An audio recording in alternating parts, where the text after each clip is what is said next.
tentaciones de Satanás, 2 Corintios 2:11. Los que no entienden su vulnerabilidad probablemente culpen a Dios o a sí mismos por sus problemas.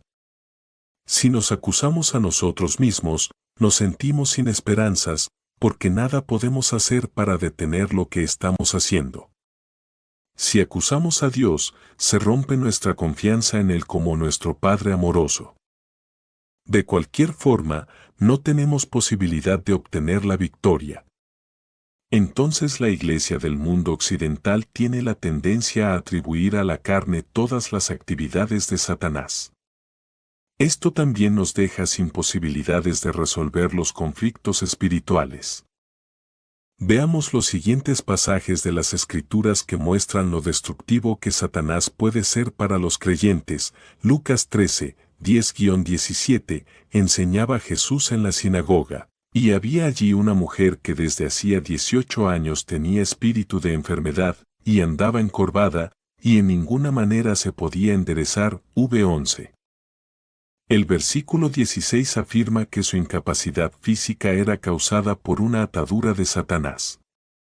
No era inconversa, era hija de Abraham. V16, mujer temerosa de Dios, con fe y un problema espiritual. En cuanto Jesús la liberó de su atadura, fue sanada de su enfermedad. Nótese que esta mujer no estaba protegida del control demoníaco por estar dentro de la sinagoga. Las murallas de una sinagoga ni las murallas de una iglesia son un refugio contra la influencia demoníaca. Es verdad que esto ocurrió antes de la crucifixión, pero es un indicio de que los demonios pueden afectar físicamente a los creyentes. Lucas 22, 31-34. El apóstol Pedro es el caso de un creyente que pierde el control de su vida. Dijo también el Señor: Simón, Simón, he aquí Satanás os ha pedido para zarandearos como a trigo. V31. ¿Qué derecho tenía Satanás para hacer tal demanda? Pedro aparentemente había dado entrada a Satanás por medio del orgullo, mientras discutía con los discípulos acerca de quién de ellos sería el más grande. 22-24. Aun cuando el deseo del corazón de Pedro era estar con su maestro hasta el punto de morir o ir a la cárcel por él. V33, Jesús anuncia que Pedro le negará 3 veces. V34, lo cual hizo. Sin embargo, es alentador destacar que Jesús ya había orado por Pedro y por la recuperación de este incidente. V32. Efesios 610-11, este pasaje contiene la conocida exhortación de Pablo a los creyentes: vestíos de toda la armadura de Dios, para que podáis estar firmes contra las acechanzas del diablo. V11. ¿Cuál es el propósito de la armadura? Impedir que los dardos del enemigo penetren en el cuerpo y hieran al soldado. Si fuera imposible que los dardos de Satanás nos penetren, no habría necesidad de ponernos la armadura. Las instrucciones acerca de la armadura espiritual sugieren que es posible que el enemigo penetre nuestra vida y obtenga una medida de control. Santiago 3, 14-16, Santiago indica que si cedemos a los celos y la ambición egoísta, podemos abrir una puerta al control de una sabiduría que es terrenal, animal y diabólica. V15. Tuve un estudiante de seminario cuya lógica bíblica era completamente confusa. Había sido completamente ortodoxo en la fe hasta que encontró una prostituta que sacudió su fe hasta el extremo. Entonces comenzó a aparecer con toda clase de nuevas ideas luminosas, pero nadie se las podía entender. Sus argumentos sonaban como si procedieran de un libro de Mary Baker Eddy, fundadora de Ciencia Cristiana, y ninguno de los estudiantes estaba de acuerdo con él. Hasta lo que conozco, el joven nunca se recuperó de su experiencia con la lógica demoníaca. 1 Timoteo 4, 1, 3, Pablo escribe: algunos apostatarán de la fe, escuchando a espíritus engañadores y a doctrinas de demonios. V1. Pablo ilustra cómo el engaño espiritual puede afectar nuestros hábitos de comida y matrimoniales. V3. Es ingenuo decir que los cristianos no pueden prestar atención a un espíritu engañador. Ocurre en todo el mundo. En los últimos 15 años se ha aconsejado a más de 1000 cristianos profesantes que luchaban con su vida pensante. Algunos tenían dificultades para orar y leer la Biblia. Otros oían voces. Hacer pasar esto como una especie de desequilibrio químico es sacar a la iglesia del ministerio de dar libertad a los cautivos. Si todos los pensamientos negativos son solo patrones de la carne, entonces, ¿por qué los pensamientos desaparecen cuando estos creyentes se someten a Dios y resisten al diablo? Los patrones de la carne están clavados y no se retiran instantáneamente cuando se les ordena hacerlo. 1 Corintios 5, 1, 13. Este pasaje contiene las instrucciones de Pablo acerca de un hombre en la iglesia de Corinto que tenía una relación inmoral con la esposa de su padre, v1.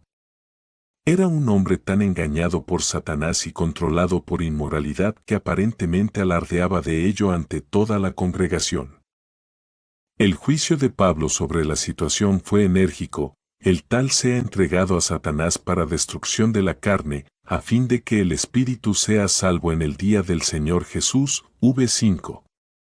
Pablo estaba dispuesto a darle vía libre a Satanás en este hombre por un tiempo, con la esperanza de que el hombre dijera finalmente basta y se arrepienta. Algunos dudan que una persona en este nivel de inmoralidad sea realmente cristiano. Pablo no lo habría disciplinado si no fuera cristiano, porque a la iglesia solo se le pide disciplinar a sus miembros. Este hombre era creyente, por lo menos Pablo lo trató como tal, uno que se había dejado atrapar por la inmoralidad. La esperanza de Pablo era que sufriera las consecuencias naturales del pecado, se arrepintiera y fuera liberado de su esclavitud. Efesios 4, 26,27.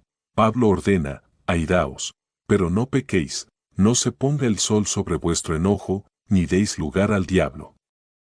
Dar lugar no significa darle entrada. Pablo dice que podemos dar lugar al diablo en nuestra vida si no hablamos la verdad en amor y somos emocionalmente honestos. La ira que se convierte en amargura y en negativa del perdón es una invitación abierta para que los demonios tomen el control. 2 Corintios 2, 10, 11. 1 Pedro 5, 6-9. Pedro advierte: vuestro adversario el diablo, como león rugiente, anda alrededor buscando a quien devorar. v8. La palabra devorar significa consumir o tragar. Es la misma palabra usada en 1 Corintios 15:54, sorbida es la muerte en victoria. Ser tragado por algo, ciertamente iguala el pensamiento de ser controlado por algo. Si los creyentes no son vulnerables al control de Satanás, Pedro no necesitaría alentarnos sobre esa posibilidad. El contexto de la advertencia de Pedro sugiere dos condiciones que pueden predisponer al creyente a la vulnerabilidad. En el versículo 6 se nos llama a humillarnos delante del Señor. Quizás con el recuerdo doloroso de su autoexaltación, Pedro indica que cuando se resiste a la soberbia, uno resiste a Satanás. Los versículos 7 y 8 sugieren que si no aprendemos a echar nuestra ansiedad sobre el Señor, nos hacemos presa fácil para Satanás. Hechos 5, 1, 11. Quizás este sea el pasaje más claro sobre el poder de Satanás para controlar a los creyentes. Los miembros de la joven iglesia de Jerusalén vendían voluntariamente sus propiedades y traían el producto a los apóstoles para uso en el ministerio. Hechos 4. Pero cierto hombre llamado Ananías, con Safre su mujer, vendió una heredad y sustrajo del precio, sabiéndolo también su mujer, y trayendo solo una parte, la puso a los pies de los apóstoles. Y dijo Pedro: Ananías, ¿por qué llenó Satanás tu corazón para que mintieses al Espíritu Santo, y sustrajeses del precio de la heredad? No has mentido a los hombres, sino a Dios. vv. 1-4. El problema no fue que Ananías y Zafira retuvieran una parte del dinero, sino que mintieron al respecto, dando a entender que daban el total de lo recibido. La consecuencia del pecado de la pareja fue inmediata y aleccionadora, murieron allí mismo, VV 5,10. Algunas personas que tienen dificultades con la idea del control satánico sobre los creyentes han argumentado que Ananías y Zafira eran incrédulos. No creo ese argumento. Primero, Hechos 4:32 afirma que el hecho ocurrió dentro del contexto de la comunidad cristiana de la cual Ananías y Zafira eran miembros. Segundo, Hechos 5:11 declara, y vino gran temor sobre toda la iglesia. Si Dios estaba juzgando a alguien de fuera de la iglesia, ¿por qué vino temor sobre la iglesia?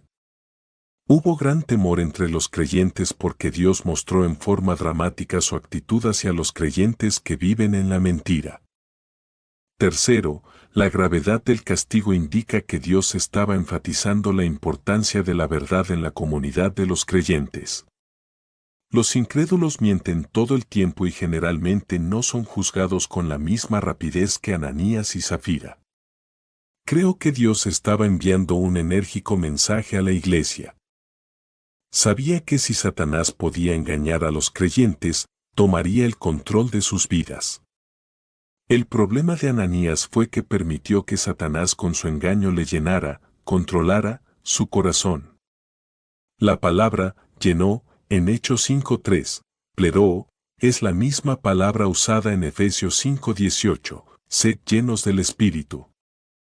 Es posible que el creyente sea lleno del engaño satánico o del Espíritu. Cualquiera que fuere la fuente a la que se rinde, esa fuente lo llenará, esto es, la controlará. Cuando permites que Satanás te engañe en alguna área de tu vida, eres vulnerable a su control en la misma. El diablo no causa que lo hagas para no dejarnos llevar por la idea de echar toda la culpa de Ananías y Zafira sobre Satanás. Debemos recordar que estos dos creyentes fueron participantes voluntarios en la mentira que los llevó a la muerte. Pedro confrontó a Ananías y Zafira respectivamente, ¿por qué pusiste esto en tu corazón? ¿Por qué convinisteis en tentar al Espíritu del Señor? Hechos 5, 4,9.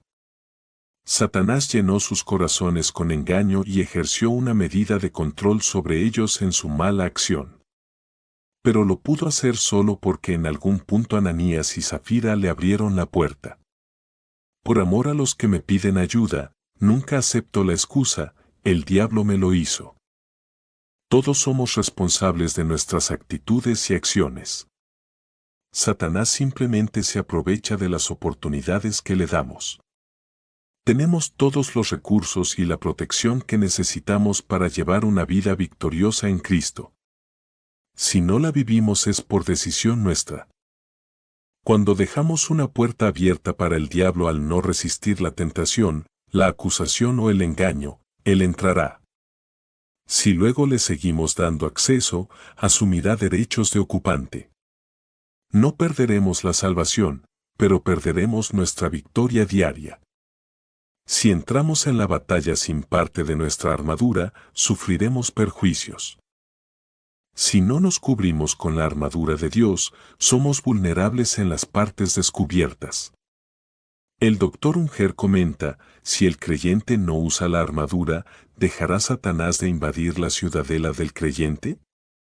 Si la invade es porque el creyente ha sido llevado cautivo, a voluntad de él, 2 Timoteo 2:26. El enemigo invade e infesta al creyente, el enemigo, como cualquier invasor, no permite el uso de ningún tipo de armas por los ciudadanos invadidos.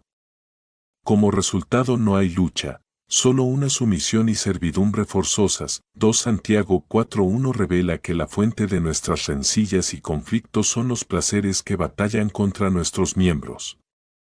Pablo ordena, no reine, pues, el pecado en vuestro cuerpo mortal, de modo que lo obedezcáis en sus concupiscencias. Romanos 6:12. El mundo, la carne y el diablo están continuamente en guerra contra la vida del Espíritu en nosotros. Pero, si no estamos firmes en la fe, ¿Todavía estaremos victoriosos sobre los placeres y lujurias que luchan por reinar sobre nosotros? Elegir la verdad, llevar una vida justa y ponerse la armadura de Dios son responsabilidad de cada creyente. Yo no puedo responder por ti, ni tú por mí.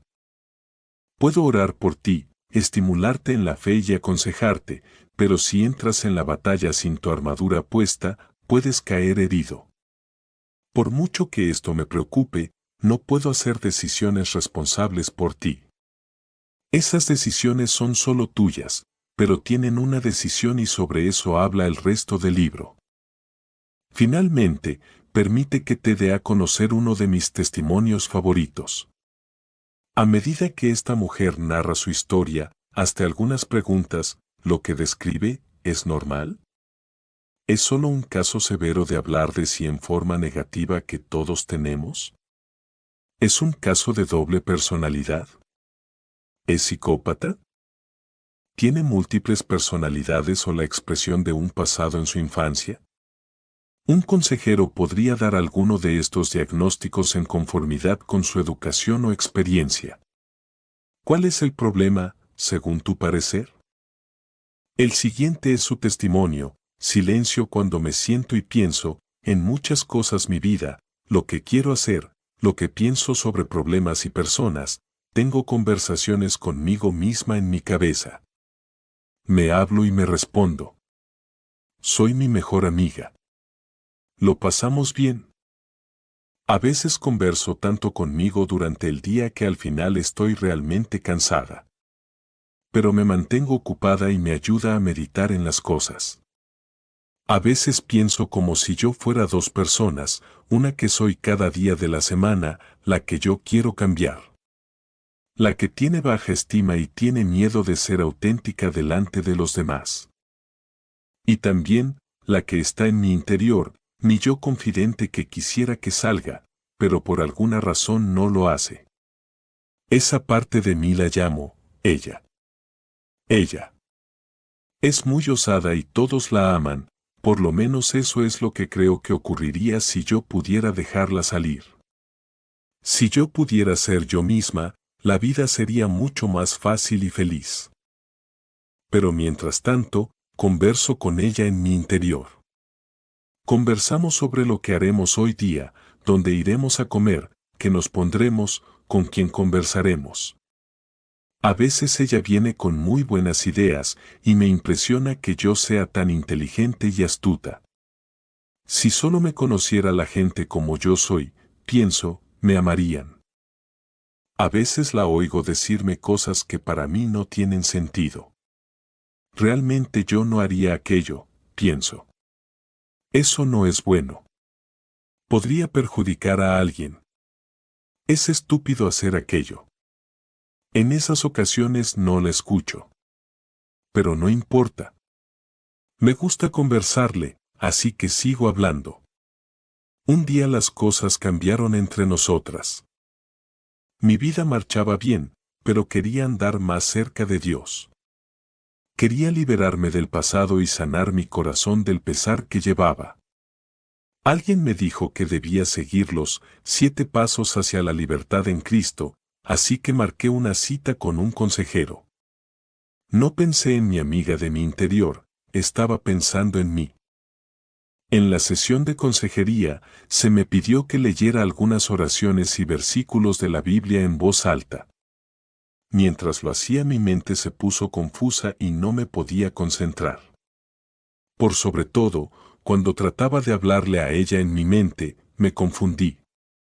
No podía oírla claramente. Me asusté, se me aceleró el corazón e interiormente me airé. Temblaba. ¿Dónde estaba mi amiga dentro de mí? ¿Por qué tan repentinamente se volvió loca? ¿Qué estaba pasando? ¿Qué había de mal en mí? Entonces me di cuenta. Ella no era mi amiga. Ella no era realmente yo.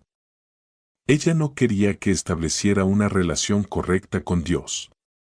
No tenía sentido, porque esas eran cosas que yo quería hacer. Pensé que ella estaba de mi lado. Pero estaba equivocada.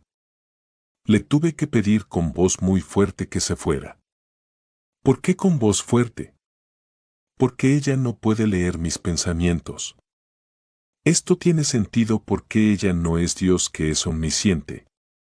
Así que cuando le dije que se fuera, así lo hizo. Hubo un gran silencio. No más conversadones que iban y venían en mi mente. La extrañé. No debía extrañarla, pero así fue. Sabía que no era buena para mí y Dios quería que hablara con él en lugar de ella. No podía soportar el silencio. Me sentí sola. Ella trataba de volver y cuando lo intentaba me asustaba. Ella estaba furiosa y yo sentí traicionarla. Pero después de un tiempo me acostumbré al silencio. Me recordaba que debía hablarle a Dios y así lo hice. Dios no me contestaba como ella y yo no podía oír su voz igual que la de ella. Pero comencé a querer hablar con Dios. Cantarle y realmente sentirme cerca de Él. Sentía que Dios tenía cuidado de mí. Entonces me olvidé del silencio. Después de algún tiempo me sentí sola nuevamente. Me olvidé del silencio y me encontré conversando nuevamente. Mi vida estaba totalmente confusa y no sabía por qué, hasta que un día tuve que orar. Mi amiga, quien solía disciplinarme, ahora quería ayudarme. Ella comenzó a hablarme de mi rebelión y que necesitaba parar de vivir independientemente de Dios. Oí una fuerte voz en mi interior que me gritaba, yo soy independiente de Dios, y me asustó. ¿Era que yo sentía verdaderamente así? No, ella había regresado. Yo estaba muy enojada, porque quería que ella se fuera y la había dejado aparecer nuevamente. No me podía mover ni decir nada. Mi amiga oraba conmigo. Me decía que imaginara el cielo con mucha luz y el trono de Dios. Comencé a sentir calma nuevamente. Pero de pronto la voz comenzaba a gritarme, no. No. No. Entonces abrí los ojos y me di por vencida. Mi corazón comenzó a endurecerse y en realidad no quería darle todo a Dios. Yo quería seguir teniendo control. Había algunas cosas que no quería entregar. Pero en mi interior deseaba el silencio nuevamente. ¡Qué irónico! Pensé. Algo que no quería al principio, pasó a ser mi libertad. En mi interior batallaba por orarle y por el otro lado huir de él. Era tan fácil huir y escapar. No me sentía arrepentida. No sentía dejar ciertos pensamientos que necesitaba. Me preguntaba si volvería a sentirme bien otra vez. Fue en ese tiempo que leí acerca de los pasos para la libertad en Cristo que saltó hacia mí desde la página. Dide, fe es algo que tú debes hacer, no algo que tú sientes hacer. De manera que decidí hacerlo. Y ahora vivo en un maravilloso silencio. Tercera parte, camina en libertad. Pasos hacia la libertad en Cristo capítulo 13. Cristo te ha puesto en libertad por medio de su victoria sobre el pecado y su muerte de cruz. Pero si no has estado firme en la fe, o si has pecado voluntariamente, es responsabilidad tuya hacer lo necesario para mantener una buena relación con Él. Tu destino eterno no está en juego, pero sí tu victoria cotidiana. Serás tentado a pasar por alto este capítulo, o a leerlo sin hacerlo, pero por amor a ti, te ruego que lo leas y lo hagas. En este capítulo quiero comunicar 7 problemas específicos que todo cristiano necesita resolver. Puede ser que tú ya hayas enfrentado uno o más de estos problemas, pero posiblemente no te haga daño seguir cada paso. Aun cuando nada nuevo se logre, estarás preparado para participar de la comunión de la Cena del Señor la próxima vez que la Iglesia te la ofrezca. A medida que avanzas a través de estos pasos, recuerda que Satanás no está obligado a conocer tus pensamientos. Busca un lugar privado donde puedas procesar verbalmente cada paso. Estos son problemas fundamentales entre tú y Dios y es posible procesarlos personalmente, porque Jesús es tu maravilloso consejero. Sin embargo, algún lector podría sentirse incapaz de seguir cada paso por su cuenta. En ese caso, pide ayuda. Pídele a tu pastor o a tu consejero cristiano que te guíe a través de los pasos, o llama a nuestra oficina y nosotros trataremos de ayudarte a encontrar una persona capacitada. Aun cuando tus problemas procedan de una fuente distinta de las que abarcan estos pasos, nada pierdes con seguirlos. Es un proceso completo de sometimiento a Dios y de resistir al diablo, Santiago 4:7. No hay diferencia si hay o no malos espíritus presentes. El verdadero problema es tu relación con Dios y la falta de solución de uno de estos problemas afectará tu relación con Él. Se explica cada paso de modo que no tendrás problema para saber lo que debes hacer. Si sientes alguna resistencia, detente y ora. Si sientes alguna oposición mental, ignórala. Es solo un pensamiento y no puede tener poder sobre ti a menos que le creas. A lo largo del proceso, le pedirás a Dios que te dirija. Él es el único que puede conceder el arrepentimiento que lleva al conocimiento de la verdad que te hará libre. 2 Timoteo 2, 24-26. Inicia los pasos con la siguiente oración y declaración, no tienes que leer las palabras entre paréntesis, son solo aclaraciones o referencias. Oración. Amado Padre Celestial, reconozco tu presencia en esta sala y en mi vida. Tú eres el único Dios omnisciente, que todo lo sabe, omnipotente, que todo lo puedes, y omnipresente, siempre presente. Dependo de ti, porque sin ti nada puedo hacer. Creo la verdad de que toda autoridad ha sido dada en el cielo y en la tierra a Cristo resucitado, y debido a que soy de Cristo, tengo participación en esa autoridad para hacer discípulos y poner en libertad a los cautivos. Te pido que me llenes de tu Espíritu Santo y me guíes a toda verdad. Pido tu completa protección y ruego que me guíes. Te lo ruego en el nombre de Jesús. Amén. Declaración. En el nombre y autoridad del Señor Jesucristo, ordeno a Satanás y a todo espíritu malo que me dejen libre para tener libertad de elegir la voluntad de Dios. Como Hijo de Dios que está sentado con Cristo en los lugares celestiales, ordeno a todo espíritu malo que salga de mi presencia. Pertenezco a Dios y el malo no me puede tocar. Paso 1. Falso contra verdadero. El primer paso para tener la libertad en Cristo es renunciar verbalmente a toda participación pasada o presente en prácticas ocultas, enseñanzas, rituales sectarios y religiones no cristianas. Debes renunciar a toda actividad o grupo que niega a Jesucristo u ofrece orientación por medio de alguna fuente distinta que la autoridad absoluta de la Biblia. También debes renunciar a todo grupo que exige algo oscuro, iniciaciones secretas, ceremonias, promesas o pactos. Comienza este paso orando en voz alta, amado Padre Celestial, te ruego que traigas a mi mente cualquier cosa y todo cuanto he hecho a sabiendas o sin saberlo que comprenda ocultismo, sectas o enseñanzas y prácticas no cristianas. Quiero gozar de tu libertad y renunciar a estas cosas ahora mismo. En el nombre de Jesús, amén. Aun si tomaste parte en algo y pensaste que era solo un juego o una broma, necesitas renunciar. Satanás tratará de sacar provecho de todo lo que pueda en nuestra vida, de modo que siempre es sabio ser tan íntegro como sea posible. Aun cuando hayas estado solo parado mirando a otros, necesitas renunciar a tu participación pasiva.